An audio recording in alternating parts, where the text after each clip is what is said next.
Finally, the moment we've been all waiting, it is here.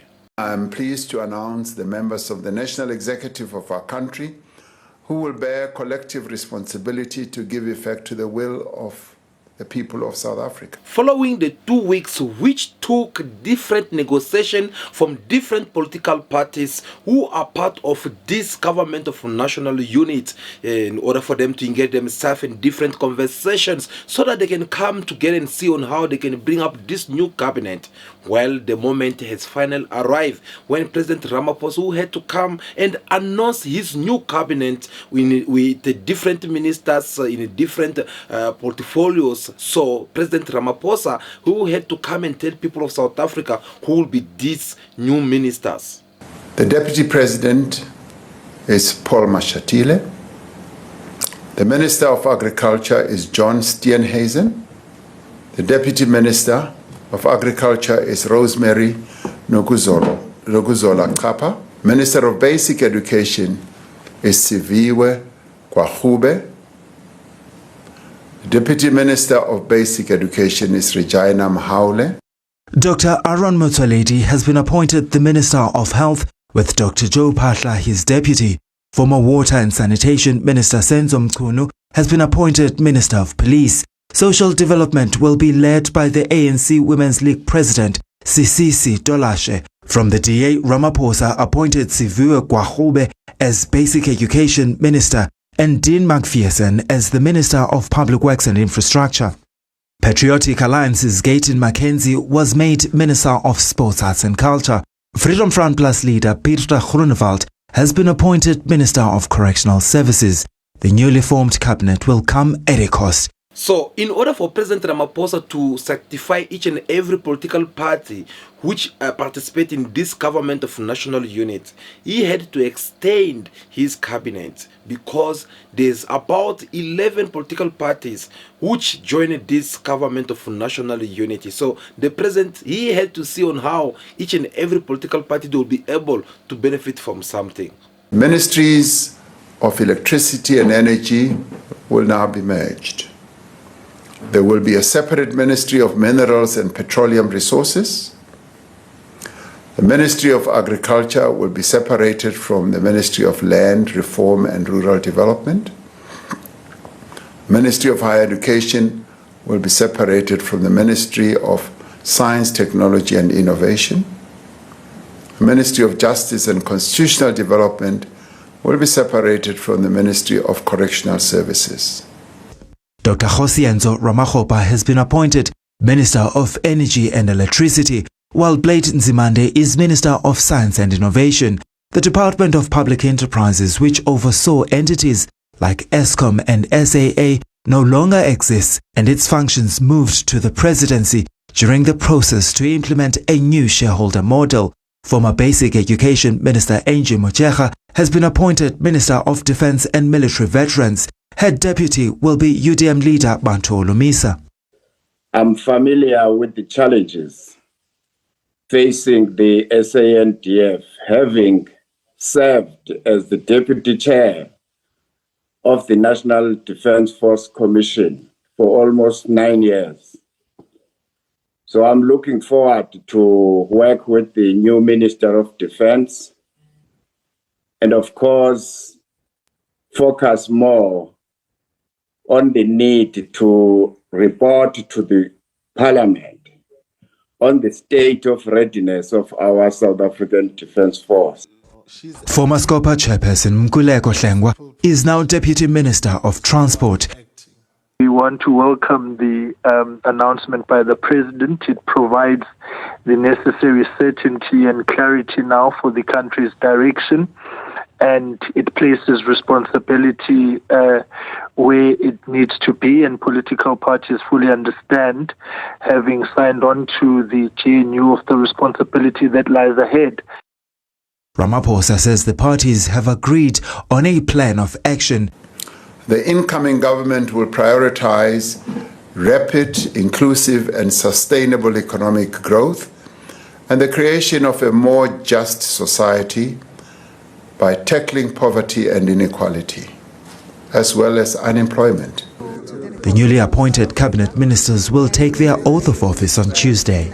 The extension of this new cabinet announced by President Ramaphosa, of course, it is also being denied by Ellen Zille, who had to say that the president did not consult with them, did not let them know that they will be adding more ministers because they want to accommodate each and every political party that had come to join this government of national unit. You can tell already that there is a problem there. There's a problem because when the President of the Republic of South Africa, President Cyril Ramaphosa, is trying to take his leadership and by trying to do things according to what is good in the way that can benefit everyone who are part of this government of national unity, well, it seems like some other people out there, they are feeling like they can just come up and impose their decision to what President Ramaphosa had to say. Well, we shall see again on how these things will happen, because me personally, I don't buy this government of national unity and everything that is happening, because something's not adding up, but let's give it a benefit of doubt. Well, guys, President Ramaphosa, he made that announcement, of course, on Sunday. On Monday, we saw the leader of DA, John Stenizen, who came also to once again applaud himself with his cabinet in DA of how they have achieved something bigger. The leader of DA, John Stenizen, he had to come and remind people that their wishes, as they had promised to voters of DA, that they will do everything in their power to prevent this so-called doomsday coalition between the ANC, EFF, including the newly formed political party Mkhonto Zize of Jacob Zuma, because they managed to make it possible for the ANC to not be united. Remember, in one of our videos, I spoke to you guys, I said that this is a strategy which this Western they have put on place in order for them to keep African being separated, because they know that the unity of Africans, it will be their distractions, and they won't be able to resist against the unity of Africans. So they had to come and separate South Africans, black South Africans especially, by coming and trying to threaten them, saying that no, you guys, you're supposed not to be having a coalition, because if you have a coalition, it will be a big disaster. Remember, we're talking about the same man who had to come and say that. And today, I publicly declare Julius Malema's EFF to be political enemy number one of the Democratic Alliance.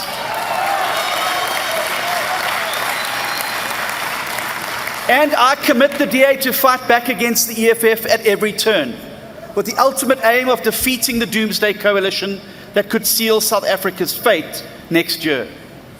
This is no longer about politics, Democrats. It's about the survival of democracy and the survival of South Africa. Of course, he had declared EFF of Julius Malema as their enemy number one.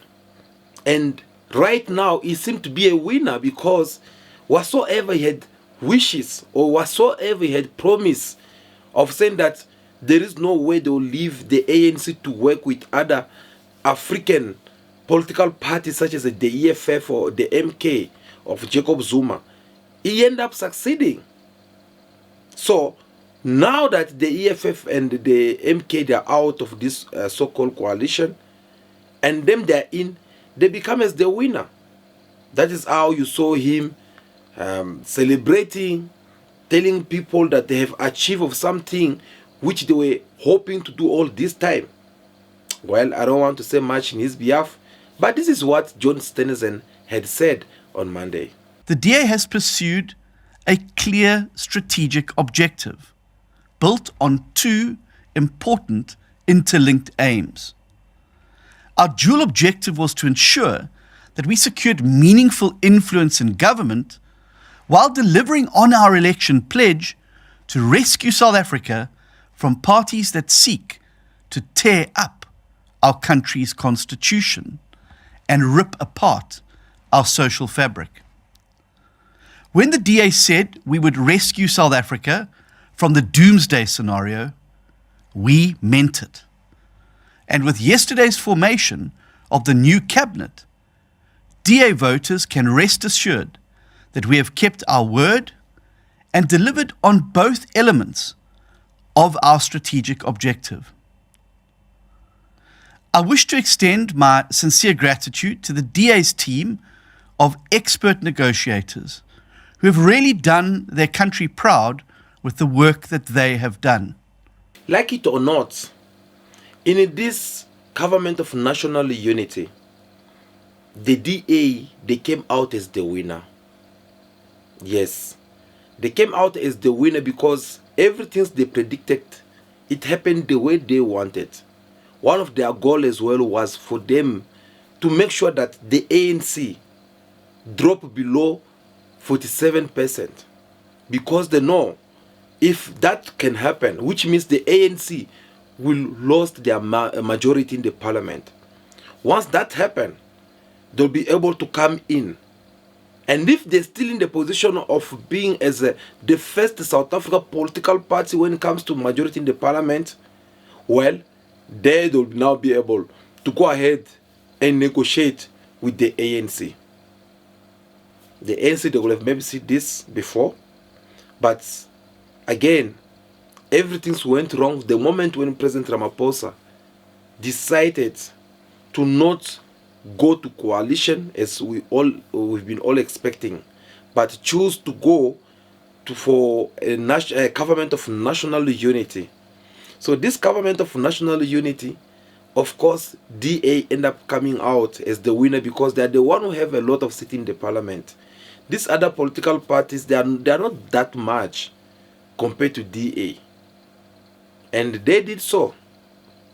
They end up imposing their own ministers. They took Home Affairs, they took Agriculture, they took couple of ministers, big posts. We are talking about big posts here. And in other posts which the ANC took over, they are the deputy president over there. Now that they're having this position, actually, of course, they had now to prove to people of South Africa whether they are right to the point that they'll deliver the service to people of South Africa or not. And John Stenizen, he had to come back and tell people that no, the task which is ahead of them is not going to be that easy. So he asked, kind of like asking people of South Africa to not expect some magic from DA, because it's not something that can happen overnight.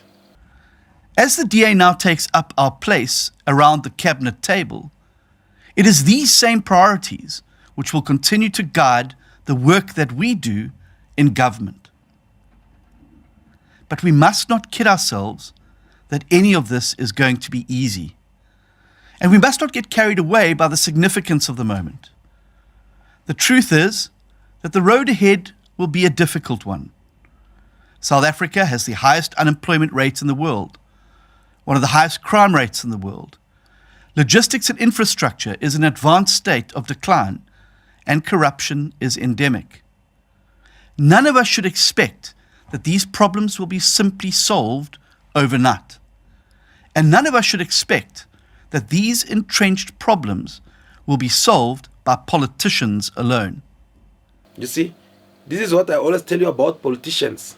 They'll tell you one thing now, and the next thing they'll change around. They'll ask you to vote for them, and once they're in power, they start coming up with different excuses. Already, before even they step inside the office, they already start having this kind of language that no, things are not just going to happen over the night, we'll need some time, so blah, blah, blah, blah. This is another way of showing that even if they don't do things the way people of South Africa are expecting them to do it, of course they'll come back to you and tell you that no, look, we had a big damage, we have a big lockup, which has been there since the ANC, they've been in power. So we did something to contribute to solve these problems, but it will take some time. That's what we're gonna tell you. But since the DA, they came out from this government of national unity as the winner, well, on the other side, you guys should know that they are no longer part of the opposition. Opposition political party, that is no longer their part anymore, because they have lost that position. That position right now, it's going to be for the MK, which is the third political party in this previous election that took place. So after the MK, it will be the EFF, which came in number 4th.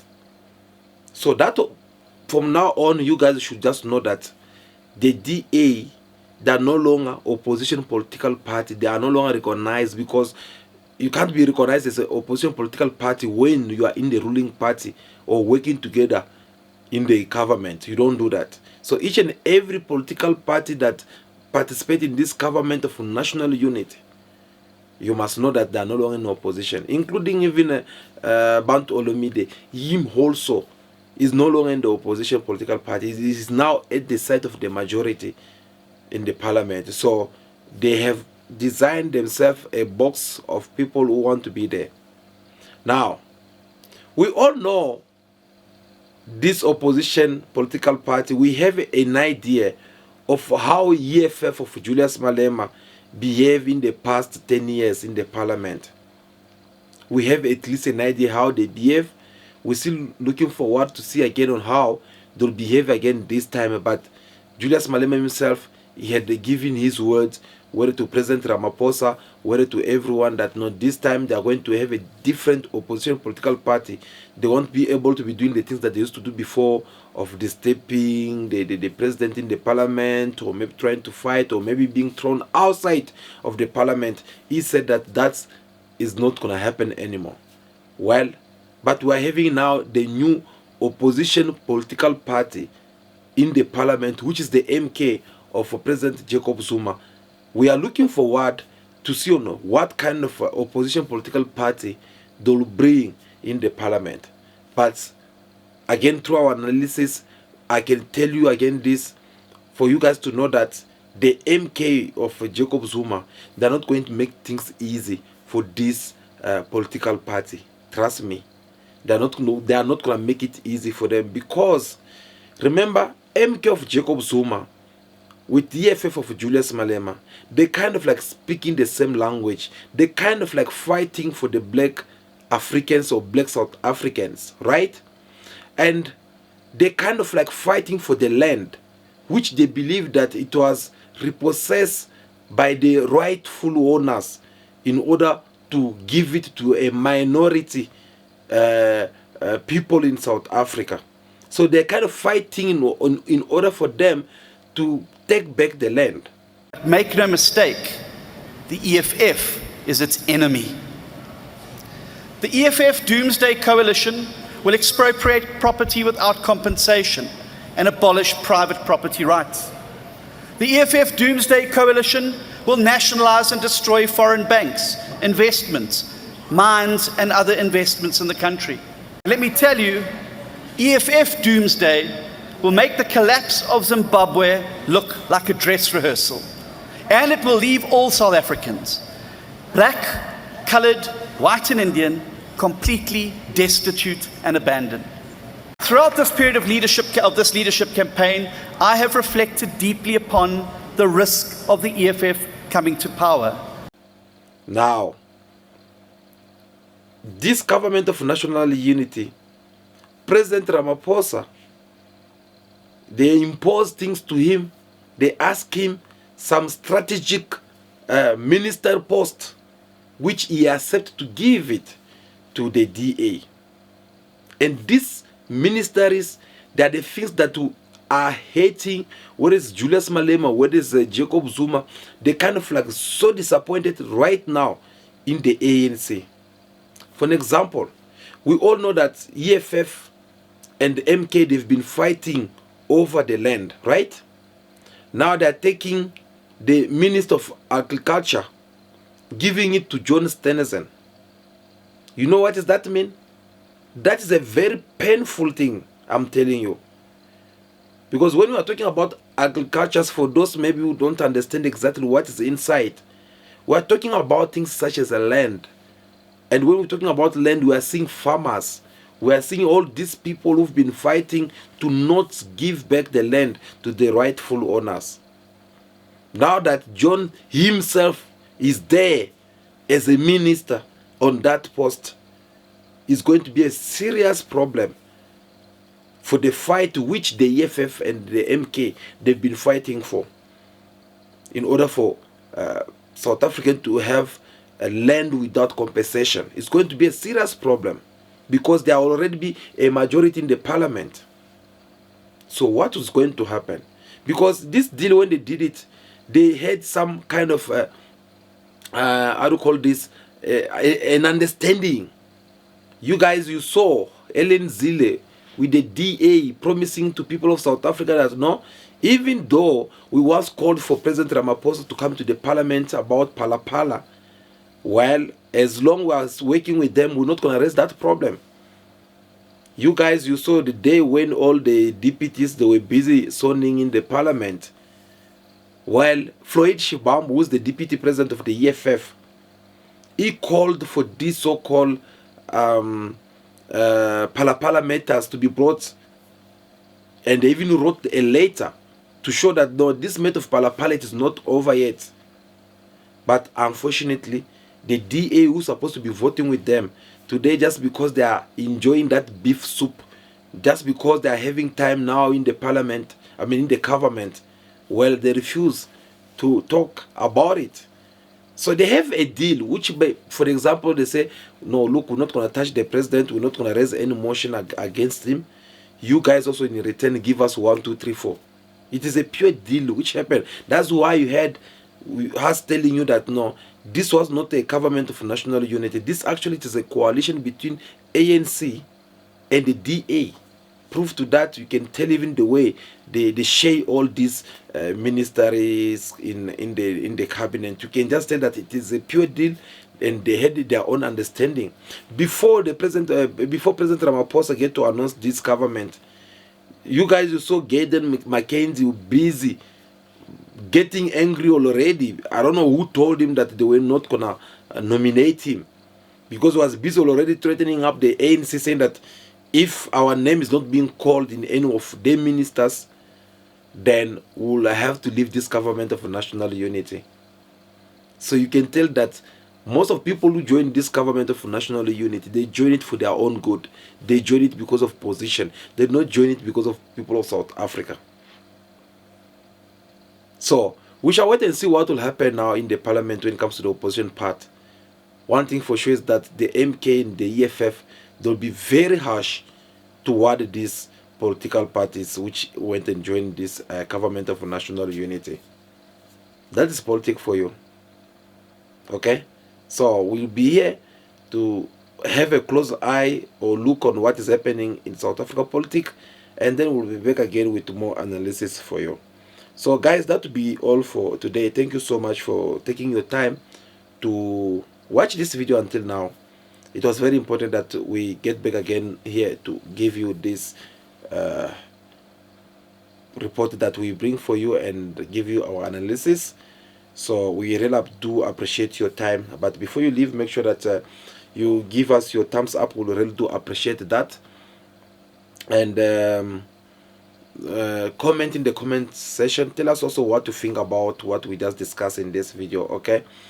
Feel free to subscribe to the channel if you find anything beneficial and you would like to catch our next episode on this same point that we're discussing with you.